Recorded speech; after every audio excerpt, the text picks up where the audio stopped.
And welcome back. 62, Aaron Judge, the New York Yankees, and the Pursuit of Greatness offers readers an exclusive insider's view of baseball's most exhilarating seasons as it closely followed Aaron Judge's remarkable journey to surpass Roger Maris's legendary record and also etch his name in the annals of baseball history. The book delves deep into the season's unique challenges, exploring some compelling questions about where and how Judge would continue his awe-inspiring success.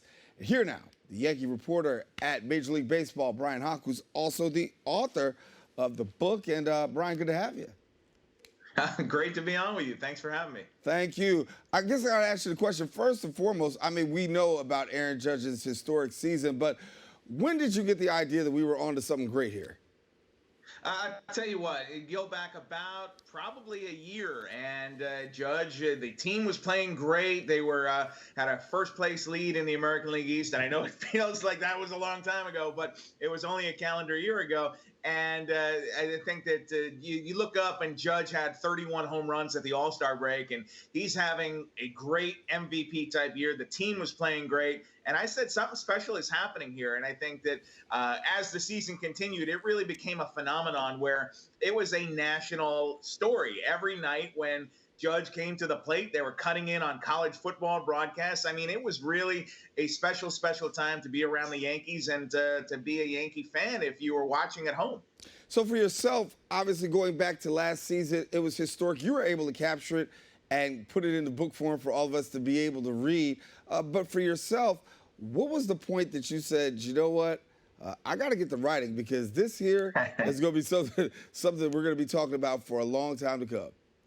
Yeah, I started thinking about it in July of last year, and it didn't really take hold until the Yankees made a trip to Anaheim in August, and Judge hit 50. And you're doing the math, and you're saying, wow, he's 11 home runs away from Roger Maris. He's playing great. Nothing is going to stop this guy. And so that was probably the point when he got to 50. And then, obviously, everything going up to 61. It was such a momentous occasion to be around the Yankees. Everybody was kind of focused, laser on every at bat. The games at Yankee Stadium, you had 45,000 fans all standing up, all holding out their camera phones, trying to capture a piece of history. And I said, this is bigger than baseball. This is bigger than just a player having a great season. This is kind of like a real phenomenon where we're going to be talking about this for years to come. And obviously, I grew up watching the '61 movie that Billy Crystal did with the Roger Maris and Mickey Mantle chase, and that was captured for all time. And I definitely wanted to tell the stories of what I was seeing behind the scenes and what Judge was going through every single day. And I think we were able to capture that in the book while also laying it against the historical backdrop of just why this was so significant. Not only do you capture in the book the significance of the moment and the year, because it was a historic year, and I don't think that we'll see that for some time to come unless Aaron goes ahead and takes it to another level for us. But you capture some of the greatest things that happened throughout the course of the season. One of those things were the walk-off home runs. And I'm looking back, and I'm looking here, and you got walk-off home run number 40 against Kansas City. It's July 29th. But one of the things about that you capture in the book is actually the exit velocity. When you see the exit velocity of this ball going out of the stadium, compare it to some of the things that you see. Yeah, I tell you what, one of the cool things about baseball now is we have all that technology in the ballparks. It's standard in all 30 major league parks. So we can actually tell you how hard it came off the bat. For years, they've had radar guns that tell you how hard a pitcher is throwing the ball. But this is relatively new now that we can tell you exactly how hard these guys are hitting the ball. And Stanton and Judge, these guys on the Yankees, they're on another level. When they make contact, it goes 100 miles an hour plus, and it really is a rocket off the bat. And so I think that one thing that I think in doing the research, and I went back, of course, and watched all 62 of them again, he didn't get many cheapies. These were not little pops that snuck over the wall. There were maybe one or two mixed in there, but for the most part, he was hitting the ball long. He was hitting it far. And he hit some unlike anybody else really in the game. And so when he's healthy and he's right, as we saw early on this year, and now that he's back in the Yankee lineup because they desperately need him, he is such an important part of this team. And I think what this year, 2023, has showed us is just how valuable he is. Because when he got hurt and ran into that wall in Los Angeles, the team basically cratered without him. He is the most important part. He is the heartbeat of this Yankee team. You know, I think about, for me, basketball, Michael Jordan, and, you know, that great run and watching Jordan in The Last Dance and seeing that. Watching Aaron Judge last year, seeing him hit the 62, I know they're different sports, but give me your comparison as to what it meant for you being out there every game and watching really, like, you know, this rock star emerge amongst Major League Baseball.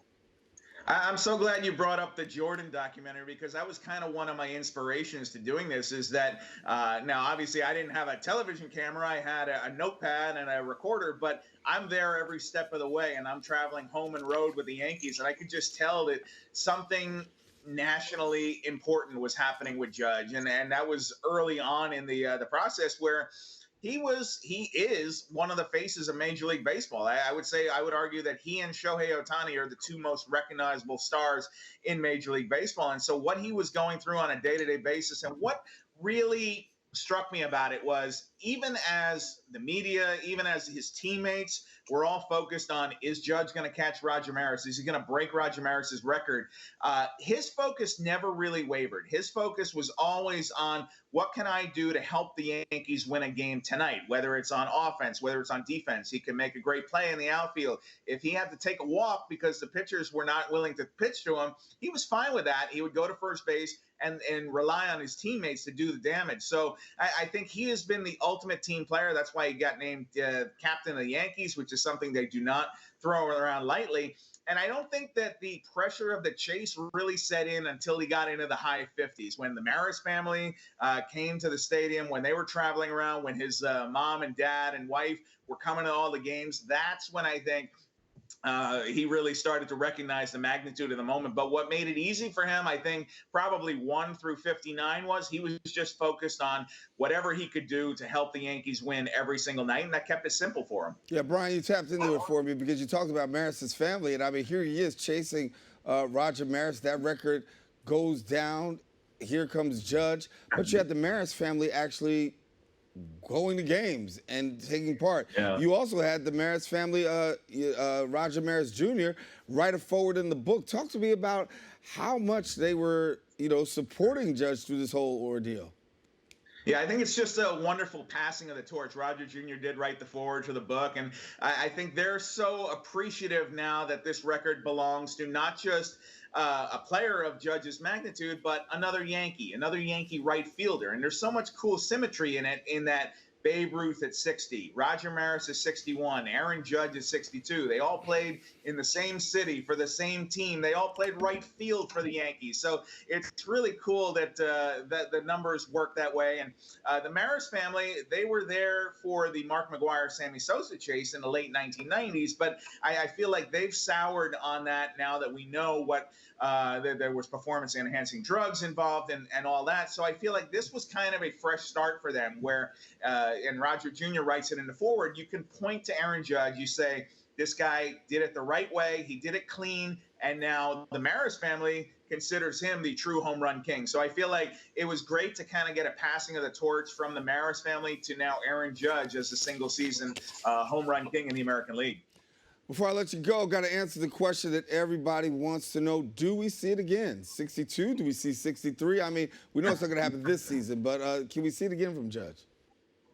Well, I mean, we might see it this season. Shohei Ohtani out in Anaheim is making a run at it, so he's making me a little nervous there. So I think that he should get to about 60 and then take a week off. I'm hoping for that. But I think that Judge, the sky is the limit. Obviously, it's not going to happen this year because he missed so much time with the injury. But if he can put together a full and healthy season like he did last season, then I think that he is one of the most dangerous hitters in the game. And, you know, Mark McGwire says it in the book that he thinks that Judge has a shot at breaking Bond's record of 73. So wouldn't that be fun to watch if Judge can take another run at it? So Judge got the big contract. He's got 8 more years in New York after this one.